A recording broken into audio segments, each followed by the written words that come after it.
Hello, my name is Russ Green. Thanks for taking the time to have a listen to this video. Let's talk about a few facts about Cape Breton Island. We have the highest unemployment rates, highest taxation rates, highest senior and child poverty rates. We have failing infrastructure, we have seniors living alone, we have out migration.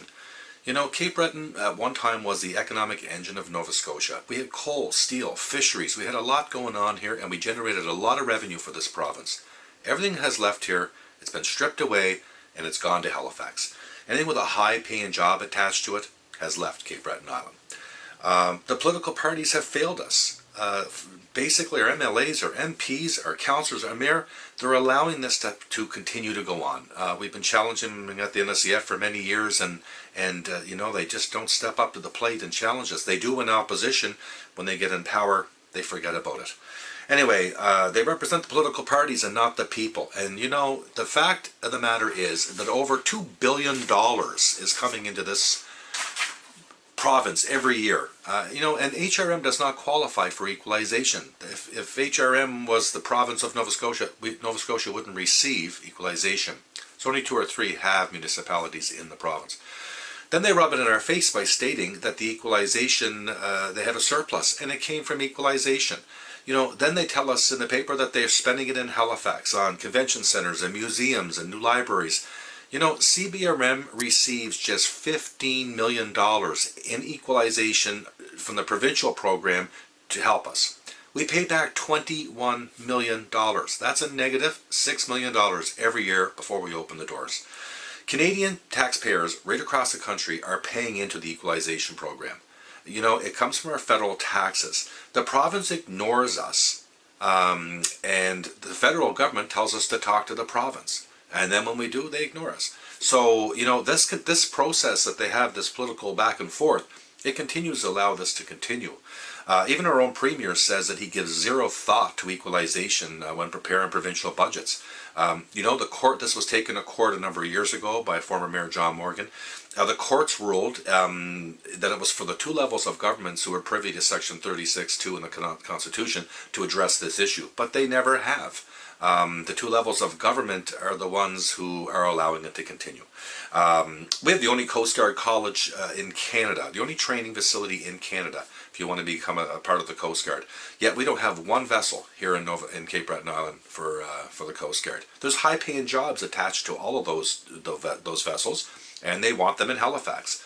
But we have the Marine Atlantic here, and the Marine Atlantic's back and forth to Newfoundland, and if they ever run into problems, wouldn't it be better to have the Coast Guard training school right here and a Coast Guard vessel here to assist the boat? Why wait 8 hours for it to come from Halifax or St. John's? Anyway, you know, it's a safety issue for Marine Atlantic as well.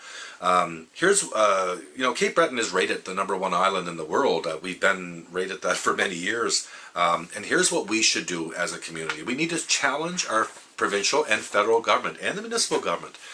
We need to challenge them on the blatant discrimination that's going on here. Before you vote for anyone, ask where they stand on issues like the CBRM Charter, forming a regional government for Cape Breton Island, equalization transfer being placed into a separate account and be used for the purpose that it was provided for.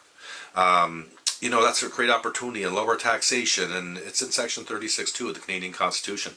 It's provided so that we're not overtaxed to deliver services to ourselves, and here we are. We pay 87% higher property taxes than HRM and 67% higher commercial taxes than HRM. And yet this money comes every year, so that doesn't happen. You know, where do they stand on voting for a plebiscite? Will they step away from their party if their party ignores them? You know, and the most important question is, will they represent the people and not the party? Because party politics is really doing a very grave injustice to Cape Breton Island. At this time, I guess we must stand up and be united and demand fairness from our government, stop government working for big business and bureaucrats from behind the scene. We have to stop political party corruption. You know, it's our time, Cape Breton. We got to take this time, and we got to do it now. Our time is running out. The planned decline of our region has to stop. We've had politicians managing this for the last 2 or 3 decades, and it has to stop. Keeping Cape Breton Island poor is generating over $2 billion a year for the provincial government.